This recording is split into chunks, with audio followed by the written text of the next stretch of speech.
Hi everyone, this is Stephen Whitfield, drilling contractor here at the 2022 SPE IADC Managed Pressure Drilling and Underbalance Operations Conference in Kuala Lumpur, Malaysia. With me right now is Jacob Taylor, Vice President of Commercial at Maersk Drilling. Mr. Taylor gave a keynote presentation here at the conference on all things market related, MPD related, just where everything fits, and we're going to talk a little bit about that here today. So Jacob, thank you so much for joining me. Thank you for having me, Stephen. Very nice to speak with you. So, as I had said, you talked a lot about sort of where we are market-wise, sort of giving a little bit of thought as to where certain sectors are. So I guess let's start from a general perspective here. So where do you see us as an industry, as a market right now? You said that this cycle that we're in is not like the other cycles that we've seen recently. How so? Well, I call this kind of the cycle of ambiguity. And that's because in the last 15 years of my career, I haven't seen, an economic situation, both macro and micro, for our industry that has caused more uncertainty for, contractors, suppliers, and operators. You have individuals on one side of the spectrum who are very excited about, the high commodity prices and where that could potentially go for investment in our industry. And then you have, I would say, more cynical group of individuals sitting on the other side of the spectrum who are holding onto their cash. They're being much more cautious with their investment decisions, and they're much more skeptical about how to allocate their budgets and capital going into the future. So I think that for this cycle, the big difference is that we see many of the operators have a lot of pressure on them from the public to transition into renewables. At the same time, they're facing increasing interest rates. We have supply chain difficulties due to the lockdowns in China.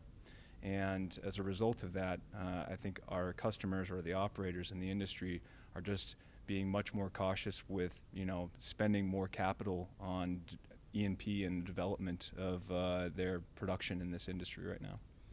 Now, you brought up a couple of sectors in your keynote today. One of them you talked about was the Jackup market. And I believe the phrasing you used was that the Jackup market is going to the moon or something like that, going up to the sky. I don't know, but it's going pretty well. So can you talk a little bit about why you think that is? Well, I think the Jackup market, you would have anticipated there being a more firm ceiling in where prices could go 6 to 9 months ago, and then suddenly the Middle East did something unexpected, and they started spending money at unprecedented levels. In addition to the investments they've made into, at least the Saudis have made into their own state and the diversity of their own economic financial revenue. They've invested over $1 billion just this year in the Jackup market to pull rigs from Asia, the North Sea, the Gulf of Mexico into the Middle East at an extraordinary rate. They've increased their fleet by 17 rigs just this year, and within 2024 they're going to go up to over 90 rigs is what the forecast says.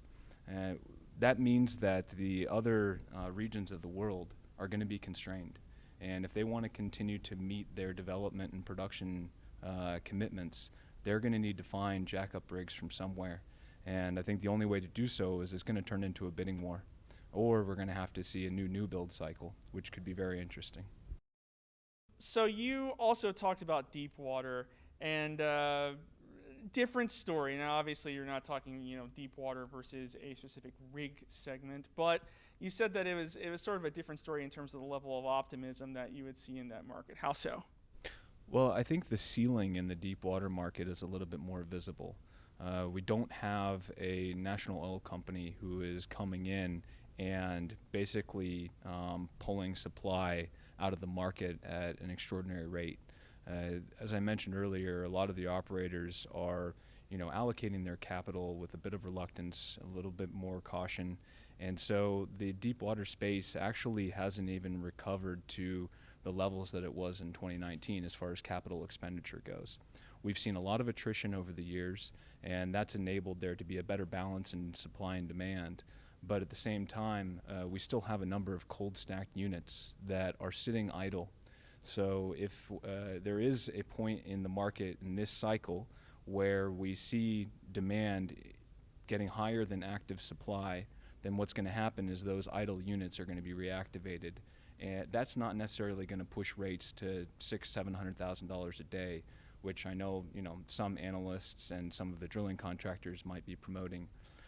So I do see this market being a little bit slower in the way that it's increasing, and I see there being a more firm ceiling.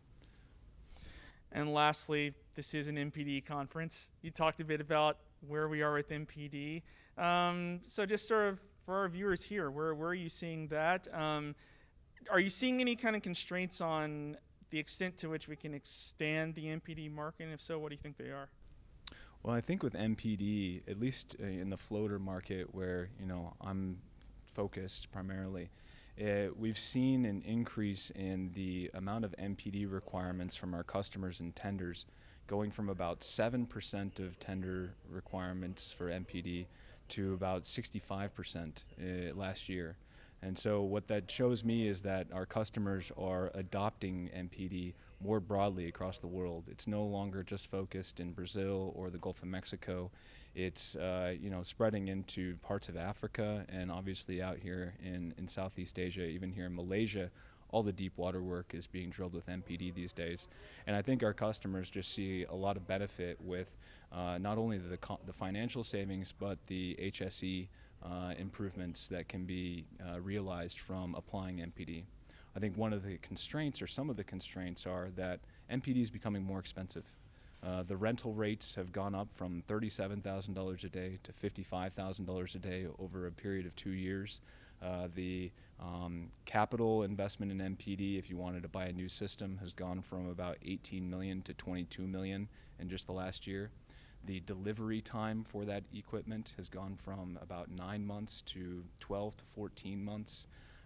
So you have not only the inflationary aspects, but you have the supply chain challenges that make it more difficult to deploy. But I think MPD is here to stay, and I think that more customers who are getting familiar with it are going to continue to adopt it going forward.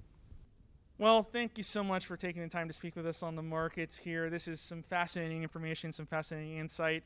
I'm sure our viewers are going to love to hear where everything's going to go with MPD, with a lot of the different sectors in offshore. So thank you for giving us this insight.